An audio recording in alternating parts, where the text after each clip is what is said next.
चौबे गए थे छब्बे बनने, कुएं बनकर लौटे। कहीं यही हाल चीन का ना हो जाए, क्योंकि चीन के अब दो धुर विरोधी एक दूसरे से नजदीकियां बढ़ा रहे हैं और बिना चीन के डर के। आखिर तिब्बत और ताइवान के बीच क्या खिचड़ी पक रही है? भारत ने रूस और चीन दोनों को चौंका दिया है। बिना रूस की मदद लिए भारत करने वाला है कुछ ऐसा जिसके बाद ये दोनों देश चौंक रहे हैं। वहीं तुर्की और चीन दोनों के लिए राफेल बड़ा सबसे बड़ी मुसीबत, जिसके लिए घबराए चीन और तुर्की ने बचने के लिए निकाला उपाय। आइए जानते हैं इन खबरों को विस्तार से। एक और जहां चीन सारी दुनिया को आंखें दिखाने की कोशिश करता है, लेकिन दूसरी तरफ उसके ही दो सबसे धुर विरोधी तिब्बत और ताइवान आपस में मिल रहे हैं। आपको बता दें, इससे पहले तिब्बतियों के सर्वोच्च धर्मगुरु दलाई लामा ने ताइवान जाने की इच्छा जताई थी। वहीं दूसरी तरफ ताइवान में लोकतांत्रिक व्यवस्था लागू करने वाले पूर्व राष्ट्रपति ली तेंग की देहावसान पर दलाई लामा ने एक संदेश दिया, जोर शोर से प्रसारित किया गया। इस संदेश में दलाई लामा ने लिखा था कि उन्होंने लोकतंत्र, आजादी और ताइवान में जो चीन की अच्छी संस्कृति थी उसको बचाने का काम किया है। वैसे आजकल चीन वाले मामले में दलाई लामा भले ही सीधे सीधे चीन को कुछ न कहें, लेकिन ताइवान के साथ खड़े होकर यह जरूर दिखला रहे हैं कि चीन के खिलाफ वो खड़े हैं। और दलाई लामा का खड़ा होना या दलाई लामा का संदेश देना अपने आप में बहुत महत्व रखता है, क्योंकि उनके अनुयायियों की संख्या बहुत ही ज्यादा है। वहीं दूसरी तरफ भारत ने लिया है बड़ा फैसला। वैसे कहा जा रहा है कि भारत आने वाले 10 से 15 सालों में पूरी तरीके से बदल जाएगा, खासकर हथियारों के क्षेत्र में। आज भारत अमेरिका और रूस दोनों ही के लिए एक बड़ा बाजार है। वैसे तो अमेरिका से भारत की खरीदारी बहुत कम होती है, लेकिन रूस से 80% तक खरीदारी हथियारों की होती है। लेकिन यह बाजार अगले 10 से 15 सालों तक ही है। धीरे धीरे यह बाजार खत्म होता जाएगा। इसलिए खत्म होगा क्योंकि भारत की सरकार ने अब अपने हथियारों और लड़ाकू विमानों को अपने ही घर में बनाने का फैसला लिया है। आने वाले समय में भारत ने अब ऐसा फैसला लिया है जिसके अनुसार भारत न तो 5वीं जनरेशन की रूस से सुखोई 57 लेने वाला है और न ही F-35 लेने वाला है अमेरिका से।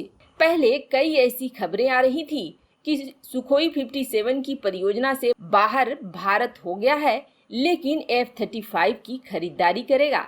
पर अब जो सूचनाएं आ रही हैं उसके अनुसार भारत अपने MCA जेट्स पर पूरी तरीके से ध्यान दे रहा है और भारत की MCA जेट की कॉन्फ़िगरेशन रूस के टेक्नोलॉजी पर आधारित नहीं होगी, बल्कि यह अमेरिका और फ्रांस के टेक्नोलॉजी पर आधारित होगी। यानी कि अपने इस 5वीं जनरेशन के लड़ाकू विमान को बनाने के लिए भारत रूस से मदद लेने वाला नहीं है।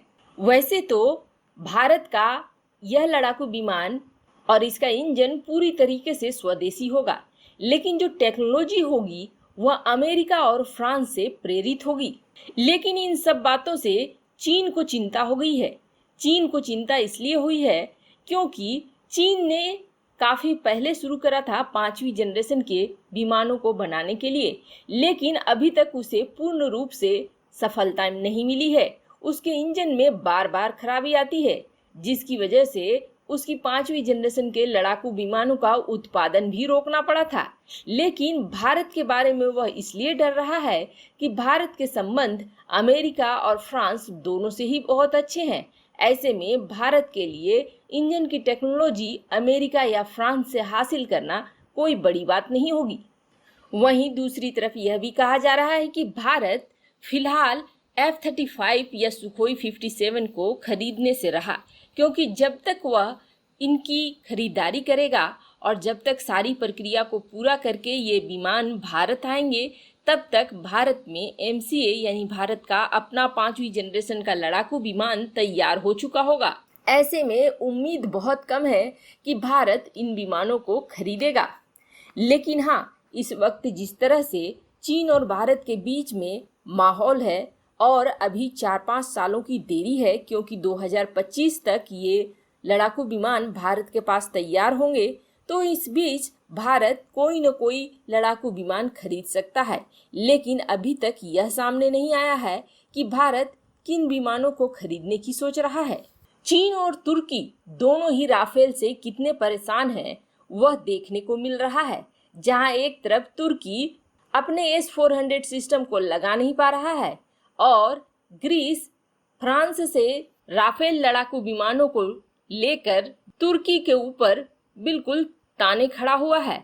ऐसे में तुर्की की सबसे बड़ी परेशानी हो गई है राफेल, और तुर्की को समझ में नहीं आ रहा है कि राफेल से किस तरह से डील किया जाए, किस तरह से बचा जाए, क्योंकि राफेल का स्वाद उसने लीबिया में चख लिया है और उसके खुद का S-400 सिस्टम काम नहीं कर रहा है। वहीं दूसरी तरफ चीन भी भारत में आए राफेल की वजह से घबराया हुआ है। उसे भी इसका काट नहीं मिल रहा है। लेकिन अब चीन और तुर्की दोनों ने एक चीज निकाला है, और वह है कि वो जानते हैं कि इसकी मारक क्षमता बहुत ही ज्यादा है, यानी कि एक बार अगर इस्तेमाल किया तो फिर इसका निशाना सटीक ही लगेगा। इसके मेट्योर मिसाइल बहुत ही ज्यादा कारगर हैं। ऐसे में इनसे बचने के उपाय चीन और तुर्की दोनों ही ढूंढ रहे हैं और दोनों ही करने की कोशिश कर रहे हैं। चीन को वैसे तो अपने J-20 पर पूरा विश्वास है कि वह काम नहीं आने वाला है, इसीलिए तो एक राफेल के बदले में J-20 की संख्या 3 लगाकर कोशिश कर रहा है चीन कि राफेल को काउंटर किया जा सके। और अब चीन को भी ऐसा लगने लगा है कि कहीं उसका भी S-400 सिस्टम ऐन वक्त पर धोखा न दे दे, जिस तरह से तुर्की का S-400 सिस्टम मौके पर ही धोखा दे रहा है। ऐसे में राफेल चीन और तुर्की दोनों के लिए ही बड़ा मुसीबत बन चुका है। वैसे आपको क्या लगता है, जब तक भारत का अपना 5वीं जनरेशन का लड़ाकू विमान नहीं बन जाता है, भारत को किसे लेना चाहिए, सुखोई 57 को या F-35 को? कमेंट कर अपनी राय जरूर बताएं।